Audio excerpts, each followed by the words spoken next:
পর্যায়ে আমাদের মাঝে বক্তব্য নিয়ে আসছেন আজকের অনুষ্ঠানের মাননীয় প্রধান অতিথি বিশিষ্ট ব্যবসায়ী ও সমাজসেবক জনাব মোহাম্মদ মোসলেউদ্দিন সাহেব। আমি জনাব মোহাম্মদ মোসলেউদ্দিন সাহেবকে তার বক্তব্য প্রদান করার জন্য বিনীতভাবে অনুরোধ জানাচ্ছি।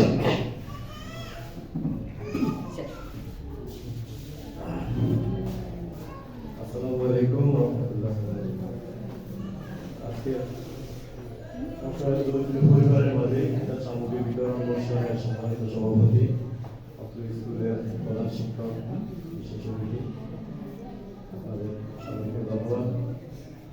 বিশেষ করে আজকে আপনারা যেখানে উপস্থিত হয়েছেন, আপনারা হলো আজকের অনুষ্ঠানের মূল কেন্দ্র এবং মূল ম্যান।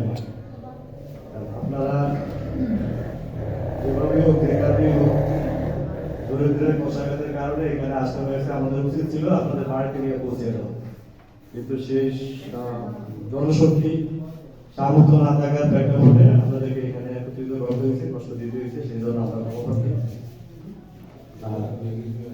আমাদের ইউনিয়নে দেখলাম বা এই ওয়ার্ডে যতটুকু সামগ্রী বিতরণ হচ্ছে, আমরা বিশ্বাস আমাদের ইউনিয়নে আরো অনেক দরিদ্র মানুষ আছে। আমরা হয়তো ইচ্ছা থাকা সত্ত্বেও সবাইকে দিতে পারতেছি না, ভবিষ্যতে যাতে আমরা সবাইকে দিতে পারি সেই জন্য আপনাদের কাছে দোয়া কামনা করছি। বিশেষ করে একটি চাওয়া আল্লাহর কাছে, এই পবিত্র রমজান মাসে আমাদের ইউনিয়নটা যেন দারিদ্র মুক্ত হয়ে যায়, আমাদের এই অনুষ্ঠানটা যেন না করে। আমরা অন্য সামাজিক কাজ করবো, কিন্তু কোনো গরিব মানুষ, অসহায়, দরিদ্র কেউ যেন আমাদের এই ইউনিয়নে না থাকে। অর্থাৎ দরিদ্র মুক্ত একটি ইউনিয়ন হোক, রোগ মুক্ত একটি ইউনিয়ন হোক, অসহায় মুক্ত একটি ইউনিয়ন হোক, আমাদের এটাই প্রত্যাশা, যাতে করে আমরা সবাই ভালো থাকতে পারি। এটাই আমাদের চাওয়া। রমজান মাসে বেশি বেশি দোয়া করবেন আমাদের জন্য, নিজেদের জন্য, যাতে মানুষের দ্বারা আমাদেরকে যেতে না হয়। আল্লাহ তাআলা যাতে আমাদেরকে এমন সামর্থ্যবান বানিয়ে দেয় যাতে আমরা প্রত্যেককে দিতে পারি, যাতে আমরা নিতে না পারি। এই কামনা রেখে বিদায় নিচ্ছি। আসসালামু আলাইকুম ওয়া রাহমাতুল্লাহ। মাননীয় প্রধান অতিথি জনাব মোহাম্মদ মোসলেউদ্দিন সাহেবের প্রতি উনি যে কথাটা বলেছে, শেষের যে কথাটা, যে আমাদের এটাই যেন হয় সর্বশেষ আয়োজন।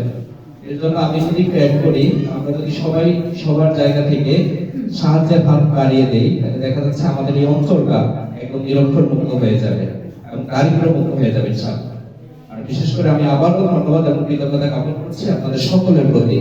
অনেক কষ্ট করে, বিশেষ করে যারা মেহমান এসেছেন, অনেক কষ্ট হয়েছে আপনাদের রোজা রেখে এখানে আসতে। সবাইকে অনেক বেশি ধন্যবাদ জানাচ্ছি এবং আমাদের জন্য দোয়া করবেন।